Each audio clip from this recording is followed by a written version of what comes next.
मित्रांनो, आज अतुलनी पण काही आपली भूमिका मांडली. मी देखील तुमच्या समोर उभा आहे. मला सुरुवातीला काँग्रेस पक्षाने 91 साली उमेदवारी दिली बारामती लोकसभा मतदारसंघातनं. पंजाच्या चिन्हावर मी उभा राहिलो. राजीव गांधी देखील होते. ते देखील पुण्यामध्ये SP कॉलेजला सभेला आले होते.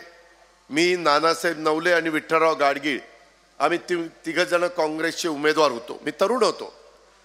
माझ्या आधी तिथं शंकरराव बाजीराव पाटील एक ज्येष्ठ नेते, ज्यांनी सहकार सांभाळला, ज्यांनी खासदारकी केली, आमदारकी केली, राज्यमंत्रीपद केलं, मंत्रीपद केलं.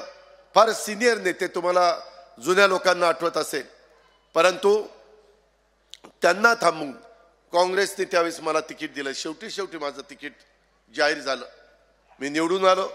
प्रचंड मतांनी आलो. नंबर 1 ची मतं मला मिळाली. देशामध्ये काँग्रेसमध्ये 3.5 लाख मतांनी मी निवडून आलो.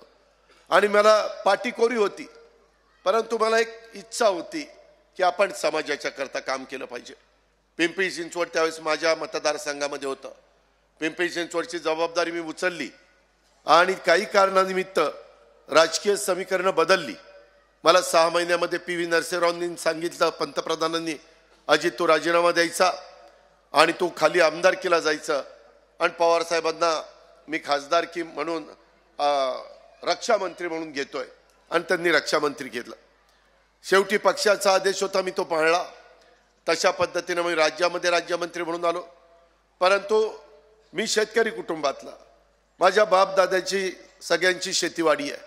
आजोबांनी केली, पंजोबांनी केली, माझ्या वडिलांनी केली, आता मी करतोय, माझी पुढची पिढी पुढे करेल. अशा प्रकारचा असल्यामुळं मला याच्यातले बारकावे खूप माहिती आहे. मी आज सकाळी कृषी केंद्रामध्ये देखील अनिलरावनी काढलेल्या कृषी केंद्रामध्ये पण भेट दिली. तिथंही काय चाललेलं आहे ते फार बारकाईने मी बघितलं. कृषी मंत्रालय यावेळेस मी धनंजय मुंडेकडे दिलेलं आहे. तो पण शेतकरी कुटुंबामध्ये जन्मालेला कार्यकर्ता. त्याच्या वडिलांनी पण अतिशय कष्टाने अण्णांनी त्या काळामध्ये काळ्या आईची इमाने इतबारे सेवा केलेली. आणि अशा पद्धतीनं काही नवीन सहकारी, काही जुने अनुभवी माणसं, असं सगळ्यांनी मिळून आम्ही पुढे जायचं ठरवलं. मित्रांनो, हे पुढे जात असताना 99ला अचानक वरिष्ठांनी निर्णय घेतला. मी 95चं सांगत होतो, 91चं सांगत होतो, नंतर 95ला झालं. 95ला दुर्दैवाने आपलं सरकार गेलं. मनोहर जोशी मुख्यमंत्री झाले. त्याच्यानंतरच्या काळामध्ये मग मला आमदार म्हणून राहावं लागलं. मी आमदार म्हणून काम केलं. आम्ही बघायचो त्यावेळेस तिकडे नारायणराव पवार, इकडं वल्लभशेठ बेनके, मध्ये दिलीप वळसे पाटील, तिकडं गणपत पाटील, असे वेगवेगळे मान्यवर, तिकडं कधी बापूसाहेब तिटे, कधी पोपटराव गावडे, असे वेगवेगळे मान्यवर, वेगवेगळे मदन बाफना, तिकडं पलीकडं अनंतराव थोपटे, अशा पद्धतीचे नेतेगण, दादा जाधवराव पुरंदरला, हे सगळे नेतेगण, सुभाष अण्णा कुल माझ्या दौंडला, ही सगळी लोक काम करत होती. मी नौका, मी तरुण, परंतु मी पण ते शिकण्याचा प्रयत्न करत होतो. आणि करत असताना माझ्या तालुक्याचा, माझ्या जिल्ह्याचा, माझ्या राज्याचा सर्वांगीण विकास झाला पाहिजे, हे एकमेव माझं ध्येय डोळ्यासमोर माझ्या मनामध्ये. काम करताना जातीचा, पातीचा, नात्याचा, गोत्याचा विचार करायचा नाही. समाजाचा विचार करायचा, बहुजनांचा विचार करायचा. शाहू फुले आंबेडकरांचा, युगपुरुष छत्रपती शिवाजी महाराजांचा आदर्श डोळ्यासमोर ठेवायचा. त्यांनी 18 पगड 12 बलुतेदारांना एकत्र करून समाजाच्या मध्ये हिंदवी स्वराज्याची स्थापना केली. हा इतिहास आपल्याला सगळ्यांना माहिती आहे.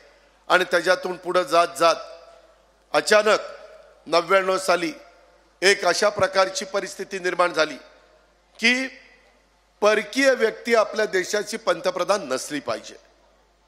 वरिष्ठ पवारसाहेब, संगमाजी, तारिक अनवर, ह्या सगळ्यांनी तशा प्रकारची भूमिका घेतली. मित्रांनो, आम्ही तरुण होतो. आम्ही पण त्या भूमिकेचं समर्थन केलं की आता वडीलधारी सांगतात आपण ऐकलं पाहिजे. आणि त्या पद्धतीने ऐकलं. 99ला जूनमध्ये राष्ट्रवादीची स्थापना झाली. आणि लगेचच 99ला ऑक्टोबरमध्ये आम्ही विलासरावांच्या बरोबर मंत्रिमंडळामध्ये गेलो. 6 पण महिने झाले नव्हते. कुठं गेला परकीय मुद्दा? परकीय जर सोनिया गांधी परकीय होत्या तर त्या काँग्रेसच्या प्रमुख होत्या, मग त्या प्रमुख असताना त्यांच्याबरोबर कसं जायचा प्रश्न निर्माण झाला. परंतु वरिष्ठांनी सांगितलं, ऐकायचं, ऐकलं. त्याच्यानंतरच्या काळामध्ये देखील अनेक वेगवेगळ्या प्रकारचे प्रसंग आले.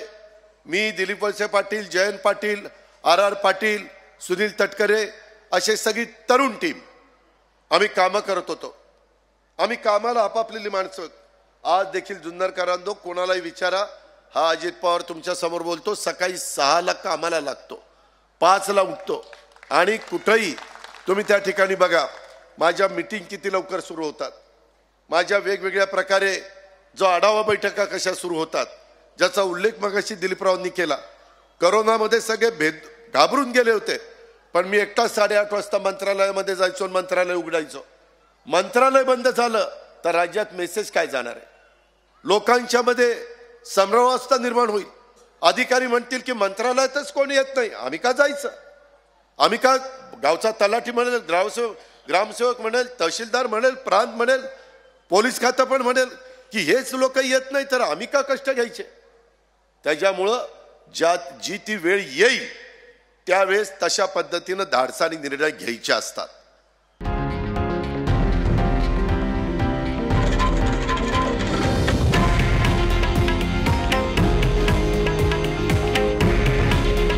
हे आहे देशातील नंबर 1 न्यूज नेटवर्क आणि आपण पाहत आहात TV9 मराठी. काळजी तुमची, हित महाराष्ट्राचं.